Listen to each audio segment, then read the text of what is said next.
Chapter 35. Billy parked in Tom's driveway and jumped out to sprint to his doorway as the rest of the team went to the rear of the vehicle to uncover Bigfoot. Billy did not simply knock, but instead repeatedly and constantly hammered the door with his hand. It was not surprising that Tom was alarmed as he opened the door. "Dr. Woods, we need your help," Billy said. Tom said nothing. "I forget that. Come with me." Billy didn't wait, but turned to walk across the yard to the vehicle. He glanced back once to confirm that Tom was following him. When Billy walked around the vehicle, he turned back and waited on the man. "My God," Tom muttered. His mouth hung open. "What happened to him?" Tom's expression was one of disbelief and anger, but thankfully not accusatory.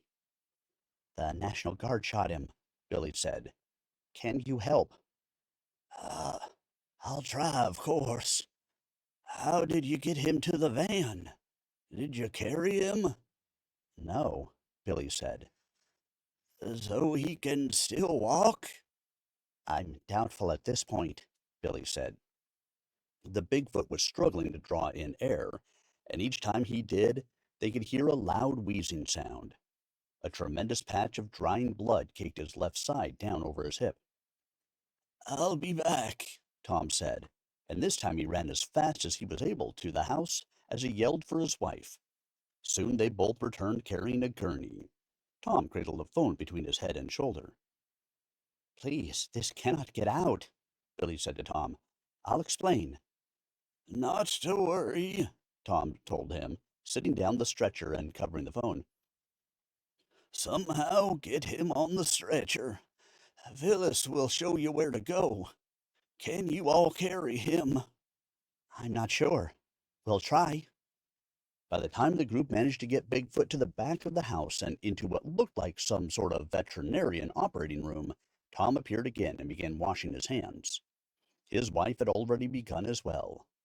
They heard the front door open, and for a split second Billy thought he should go to the door and guard it. "It's okay," Tom said. "My friend. He's a doctor." "I thought you were a doctor," Billy said. "He's a medical doctor, not a veterinarian." Billy looked confused. "This is no regular animal." "No one can know," Billy said. "Please." "He's my best friend in the world. Well, other than Phyllis." He smiled at his wife, whose look of concern never changed. Soon Tom's friend entered the house, dragging and carrying a variety of equipment and accompanied by a woman in a lab coat. But when he saw the Bigfoot, he dropped much of it. His mouth flew open and seemed to be moving, but no sound came out. The woman froze as well. "Charles, I never cease to surprise you, do I? Good morning, Margaret." "We'll wait outside. Unless you need us?" Billy asked. "In the living room," Tom said. "We may indeed need you." Billy, Rink, and Gable walked into the living room, but only Billy sat. Gable and Rink stood and paced. "Can one of you call the others?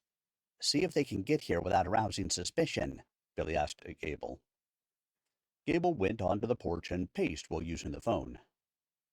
"Billy, I owe you an apology," Rink said. "Why?" Billy asked, and by the look on his face, Rink knew he had absolutely no idea why Rink would ever say such a thing. "I didn't believe." Billy smiled. "Sure you did," he said, and continued smiling with a tired sort of acceptance. "No, no, I didn't." "You just needed proof. I think in the back of your mind you sort of believed. You just needed to be shown." "I didn't. You tried to show me.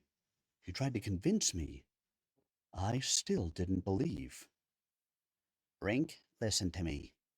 Actions speak louder than words. You don't need to tell me things for me to know them. I always planned to keep on showing you. Eventually, you'd have to know." "Thanks for waiting." "There's even more to it than that," Billy said, and the smile had vanished from his face. "Even more?" "Yeah. Shoot, I should just shut up. No, you shouldn't. Tell me these things. You're, uh, I. What? Rink asked, and quit pacing to sit beside him on the out-of-place Victorian couch. I like being around you. I like being around you too, Billy. I mean, I can't imagine doing this job without you being here. I've always been here. We've always been a team. I look forward to the expeditions. I've always wanted to find Bigfoot, and now we have. I just can't imagine you ever not being here. If you had to go help your mother, I would have understood. I didn't want it, though. What do we do now? Billy studied a fingernail and made an expression with his lips as he thought. He began shaking his head. Can you ask me again in a few days when we figure all this out? Absolutely. Gable walked in through the door. They got a ride. I'm sorry. Should I go back out and knock or something? Gable said. No. Why? Billy asked and stood to walk across the room to examine some photographs on a mantel. Looked like a serious discussion. They're on their way. Good, Billy said. We were discussing what we might do after all this settles down. This changes things. Neither Gable nor Rink spoke. This did change things. How would they possibly proceed after the most monumental discovery of the century, if not of all time? Their lives were forever altered. In about an hour, though it seemed much longer, they heard a knock at the door and found Harrison and Petra standing outside, disheveled and exhausted.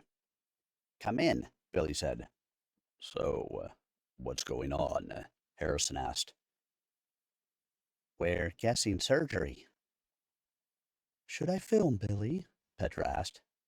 No, let's not.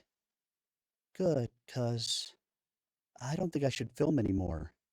He's in danger. I think you just said what each of us is thinking, Billy said. At that moment, the door to the back room opened, and the gentleman that Tom had called stepped into the living room. He had blood on his smock and even on his cheek.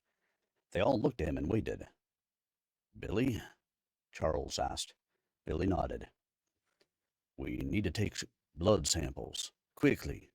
If any of you, well, we need to sample your blood. He needs blood. From us? Billy asked. How is that possible?